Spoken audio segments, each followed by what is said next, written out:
आपको याद होगा पिछले साल CAA और NRC को लेकर भयंकर हंगामा हुआ था, लेकिन दोस्तों अब फिर से एक बार भारतीय जनता पार्टी चोर दरवाजे से जो यहाँ पर NRC और CAA लाने की कोशिश कर रही है। जी हाँ दोस्तों, इसका जीता जाता सबूत जो है दोस्तों वो है कर्नाटक। दरअसल दोस्तों हम आपको बता दें, कर्नाटक में बीजेपी की मिलीजुली सरकार है येदियुरप्पा के साथ। अब ऐसे में दोस्तों आपको बता दें, येदियुरप्पा ने एक बयान जारी किया जहां पर दोस्तों उन्होंने सारे बांग्लादेशी और पाकिस्तानी जो अवैध ढंग से रह रहे हैं उनके खिलाफ जो यहां पर सूची तैयार करने का आदेश दे दिया है कि उन लोग की सूची तैयार की जाए जो लोग बिना नागरिकता के रह रहे हैं। अब सोचिए दोस्तों, ये मामला कहाँ जा रहा है। ये मामला शुरू हुआ था नरेंद्र मोदी और अमित शाह से। वो बात अलग है कि वो यहाँ पर दोस्तों नागरिकता संशोधन लागू करने में डर रहे हैं। प्रधानमंत्री नरेंद्र मोदी, अमित शाह ने अभी तक नागरिकता कानून को लेकर दोस्तों कोई भी रूल रेगुलेशन तैयार नहीं किए, जबकि दोस्तों इस चीज़ को 2 साल हो गए लगभग। अब बताया जा रहा है दोस्तों येदियुरप्पा ने जो यहाँ पर इसकी अनुमति दे दी, लेकिन इसी के ऊपर दोस्तों आपको बता दें असद ओवैसी भड़क गए। असद ओवैसी का कहना है कि फिलहाल नागरिकता संशोधन CAA NRC कभी भी इस देश में लागू नहीं होने देंगे। जी हाँ, असद ओवैसी ने कहा है कि जब भी कोई CAA NRC जैसी चीज़ लागू करने के बारे में सोचेगा तो सबसे पहले उसका विरोध हम ही करेंगे और हम ही सड़कों पर उतरेंगे। असद ओवैसी ने कहा ये नागरिकता संशोधन कानून जो है वो लोगों के खिलाफ है। जी हाँ, इस देश में बहुत सारे ऐसे लोग हैं जिनके पास कोई प्रमाण पत्र नहीं होता, तो क्या मोदी सरकार उन सबको डिटेंशन में डालेगी? हालांकि दोस्तों हम आपको बता दें, भारतीय जनता पार्टी खुद CAA और NRC को लेकर डरी हुई है।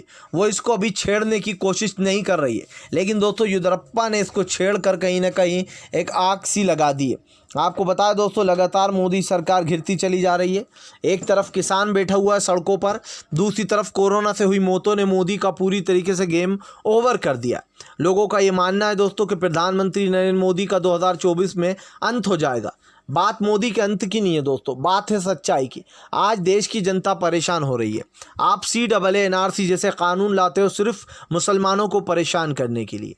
आप उन कानून को लागू करने की सोचते हो, लेकिन मुसलमान आपका जिस तरीके से विरोध करते, ना सिर्फ मुसलमान बल्कि हमारे हिंदू भाई, क्रिश्चियन भाई और सिख भाई, ईसाई भाई जितने भी थे दोस्तों, सब ने इस कानून का विरोध किया। सब एकजुट होकर बोले और ऐसा लगा कि ये है देश की आवाज़, ये है सेकुलर कंट्री जहाँ पर हिंदू, मुसलमान, सिख, ईसाई सब सच में है भाई भाई।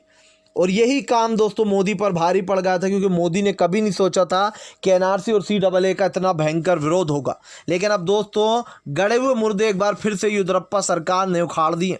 येदियुरप्पा ने अनुमति दी है और ये बयान दिया है कि फ़िलहाल छुपे हुए पाकिस्तानी और बांग्लादेशियों को निकालो और उनको यहाँ से बाहर निकालो। देखिए दोस्तों, पाकिस्तानी और बांग्लादेशियों को निकालना है कोई बात नहीं, वो गलत बात नहीं है, ठीक है, वो हमारे देश के नहीं है।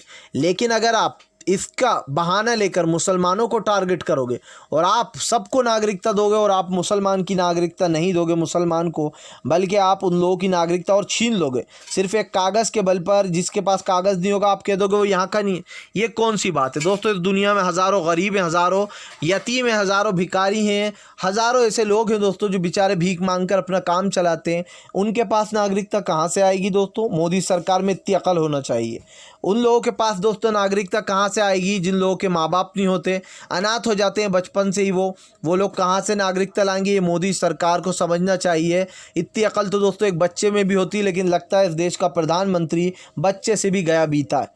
जी हाँ, क्योंकि जिस तरीके से ये कानून लाया गया है दोस्तों, इसको देखकर तो यही लगता है कि किसी ने बचपने में बैठकर ये लिखा गया कानून। क्योंकि दोस्तों फ़िलहाल ये संविधान के ख़िलाफ़ है, संविधान के न सिर्फ ख़िलाफ़ है बल्कि मोदी सरकार के ख़िलाफ़ लोगों की आज जिस तरीके से दोस्तों मोर्चाबंदी चल रही है, इससे भी ये साफ दिखाई देता है केंद्र की मोदी सरकार कितनी ही कोशिश कर ले, लेकिन इस सरकार का दोस्तों अंत ये खुद ही लिखती जा रही है। एक एक कर कर कभी किसानों के लिए काले कानून लाए जाते हैं दोस्तों, कभी जो लाशें मिलती हैं गंगा नदी में बहते हुए सरकार विपक्ष पर सारा इल्ज़ाम डाल देती है।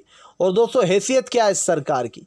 ये क्या समझती है कि आज जिस तरीके से दोस्तों सरकार का मुंह काला हो रहा है, सरकार की असलियत सब लोग जान चुके हैं, और उसके बावजूद भी अगर सरकार ये कहे कि सब कुछ ठीक चल रहा है, तो फिर आप समझ लीजिए दोस्तों कि सरकार अपनी नाकामी छुपाने की कोशिश कर रही है। सरकार एक नाकाम सरकार बन चुकी है दोस्तों ये भारतीय जनता पार्टी, और ये अपनी नाकामी इस तरीके से छुपाने की कोशिश कर रही है मानो कुछ हुआ ही ना हो।